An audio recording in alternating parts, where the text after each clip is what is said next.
I'm not concerned about a fine. I'm concerned about the future of our sport. At some point, everyone deserves to hear the truth from someone who I hope has earned the benefit of the doubt to fight for what is right and fair for our athletes and our fans. We have the best players in the world. We have the best fans in the world. But right now, we have the worst leadership in the world. If I didn't know exactly what the job entailed, maybe I wouldn't feel this way. But unfortunately for them, I do. We serve a league that has shown they think championship coaches and Hall of Fame players are dispensable, and that's fine, it's professional sports. But I will not stand quietly by and allow different standards to be applied at the league level.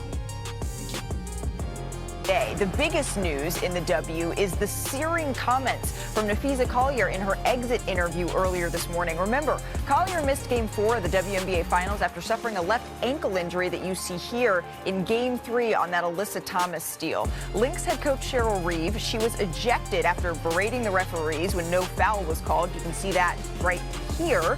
Reeves was suspended for Game 4, leaving the Lynx without their head coach. Here's Napheesa earlier today.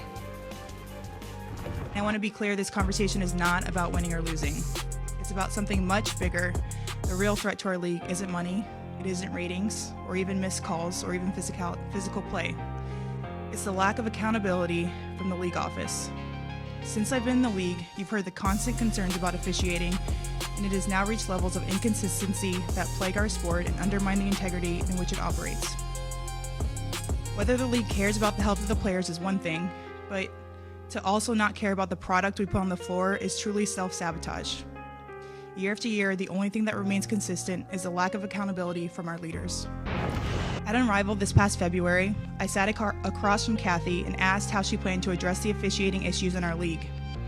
Her response was, well, only the losers complain about the refs. I also asked how she planned to fix the fact that players like Caitlin, Angel, and Paige, who are clearly driving massive revenue for the league, are making so little for their first 4 years. Her response was, Caitlin should be grateful she makes $16 million off the court, because without the platform that the WNBA gives her, she wouldn't make anything. And in that same conversation, she told me players should be on their knees thanking their lucky stars for the media rights deal that I got them. That's a mentality driving our league from the top. We go to battle every day to protect a shield that doesn't value us.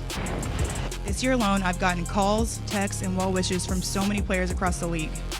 Those moments remind me that sometimes there are things bigger than the results of this game we play. But do you know who I haven't heard from? Kathy. Not one call, not one text. Instead, the only outreach has come from her number 2 telling my agent that she doesn't believe physical play is contributing to injuries. That is infuriating, and it's the perfect example of the tone-deaf, dismissive approach that our leaders always seem to take. I'm not concerned about a fine. I'm concerned about the future of our sport. At some point, everyone deserves to hear the truth from someone who I hope has earned the benefit of the doubt to fight for what is right and fair for our athletes and our fans. We have the best players in the world. We have the best fans in the world. But right now, we have the worst leadership in the world. If I didn't know exactly what the job entailed, maybe I wouldn't feel this way. But unfortunately for them, I do. We serve a league that has shown they think championship coaches and Hall of Fame players are dispensable, and that's fine, it's professional sports. But I will not stand quietly by and allow different standards to be applied at the league level. Thank you. Wow, that is directness, Monica, that we rarely hear from an active player in the WNBA. We're seeing a reaction pour in from around the league. To me, it sounds like she is speaking for more than just herself. She's speaking on behalf of players. What was your reaction listening to this? Well, I know that as the vice president of the WNBA Players Association, this is not something that Napheesa Collier took lightly, or in my mind, I imagine that she probably got agreement from that leadership group that this needed to be said, to your point, at large. It's not just about the Minnesota Lynx experience. In fact, she started that statement congratulating the Phoenix Mercury, but it is about the future of this league. And so I think it's interesting, Malika, in this offseason, a bunch of folks casually would say, well, what threat is Unrivaled to the WNBA? And it's like, well, it's different basketball, it's 3-on-3, but what it is a threat, the threat that it does pose, I should say, is how these players are treated from a leadership standpoint, from a resource standpoint, and then raising the expectations. We all know that we are on the brink of a pivotal CBA in terms of the next set of years for the WNBA. And because Fee is in that unique place as a leader, as a founder of Unrivaled, she has access to leadership that truly is invested in serving these athletes. Were you surprised at all to hear these comments from Napheesa Collier, someone who over the years maybe has not been the most vocal, but we've seen her, it was very respectful, and clearly she's been preparing this statement for a while now, and she said it's not in reaction to losing this series, but maybe this isn't a voice we haven't heard in this searing way before. I think it actually makes it more impactful that she is not someone that we hear fly off the handle when it comes to what's happening in the league. But listen, when I think of Nneka Ogwumike and Napheesa Collier and Breanna Stewart and the women that are at the forefront of leading the PA, they are not only so well-spoken, articulate, but they are some of the greatest that our game has to offer. And so when they speak, they fully understand the magnitude of the time that we're in. You and I have enjoyed the boom in WNBA. It's all over the place. Get a part of women's sports. And yes, it has been greatly taken to the next level by last year's rookie class. But this is not even just about now. This is about the future moving forward. And I think, to me, an organization as respected as the Minnesota Lynx, players as respected as Napheesa Collier, have to be willing to get uncomfortable. If we go back to sport, which this is all about, some of the most intense locker rooms that I was in, Malika, were also those that were able to go on to be the most effective. Because if you don't address it head on, it doesn't get addressed. And those were 2 minutes of Napheesa's 4.5-minute opening statement. She then took questions from reporters for about 10 minutes after that. I want to welcome in our Kendra Andrews, who covers the WNBA and has been embedded with the Minnesota Lynx for us this season. Because as I just said to Monica, Kendra, I'm not sure I've ever heard a player of Napheesa's caliber have such fiery, direct comments at the league office. How exactly was it that Collier got pushed to this point? Yeah, Malika, and it really starts again to reiterate what Monica said, what Napheesa said. This wasn't about the loss to the Mercury. It wasn't about the physicality of play or even the officiating. This was the response, the reaction to it has been a year-long back and forth between Collier and league office officials, going back to that meeting that she had with Cathy Engelbert at Unrivaled in December.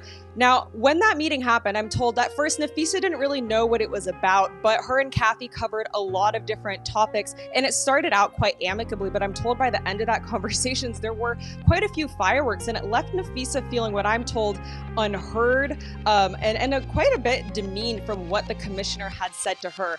Now, as the regular season started and as Napheesa talked about, we heard coaches, players use their pre- and post-game press conferences to criticize the officiating, voice a lot of complaints. So Collier would go back to the league and have private, behind closed doors conversations because she felt this is the right way to go about business, to go about change.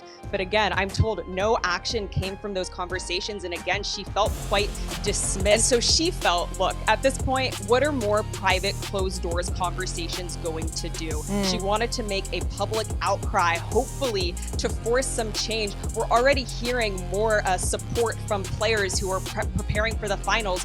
We heard Stephanie White and Becky Hammond, kind of echo what Cheryl Reeve said. They were also fined $1,000 for those comments. We're hearing more and more public outcry, and Napheesa felt that if she could use her platform, her exit interview to initiate this, it would drive some more results. And certainly that conversation has reached a new fever pitch today. Kendra, I have reached out to the league office for comment on this, and we will certainly continue to update the story as it unfolds. Kendra, thank you very much for stopping by NBA Today. So that's the WNBPA, which Collier is a vice president of, released the following statement, quote, Napheesa Collier is an outstanding leader and officer of this union. When Fee speaks, people listen. We are confident that our words today speak for the feelings and experiences of many, if not most, of all of our members. The leaders of the league and its teams, they would benefit from listening to her powerful statement. The players, they know their value, even if the league doesn't. They are fighting for their legacy and the future of basketball. Now, just moments ago, Cathy Engelbert, the WNBA commissioner, released a statement of her own. She said, quote, I have the utmost respect for Napheesa Collier and for all the players in the WNBA. Together, we have all worked tirelessly to transform this league, and my focus, it remains on ensuring a bright future for the players and the WNBA, including collaborating on how we continue to elevate the game. I'm disheartened by how Napheesa characterized our conversations and league leadership, but even when our perspectives differ, my commitment to the players and to this work will not waver. All right, so both Becky Hammon and Stephanie White, they were also fined, along with Cheryl Reeve, if you all remember, for comments regarding the playoff referees. I imagine that this is a conversation around locker rooms you're in today, Alexa. How are Collier's statements resonating with the Fever and the Aces? Yeah, it was kind of a weird shoot around this morning in that the main topic of conversation was actually nothing that had to do with the elimination game tonight. We spoke with a few players, Lexi Hull being one of them, and she said that she was really proud of the statement that Collier made and that she, quote, agrees with everything she said. Stephanie White, the coach of the Fever, who also is a former player in the league, said that she also has a lot of respect for Collier and that she is thankful that Collier, is part of the league of really strong women that will say the things that will move the needle for change.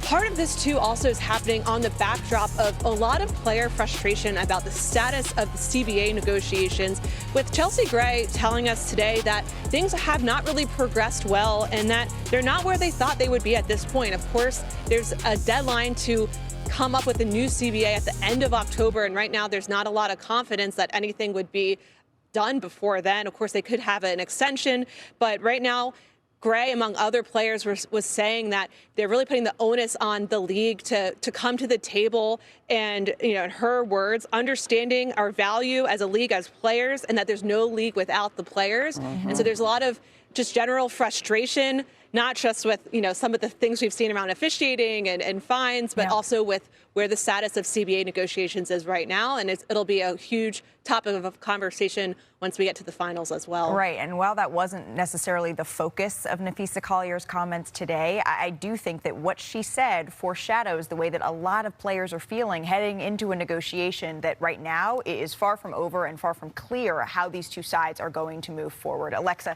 thank you so very much.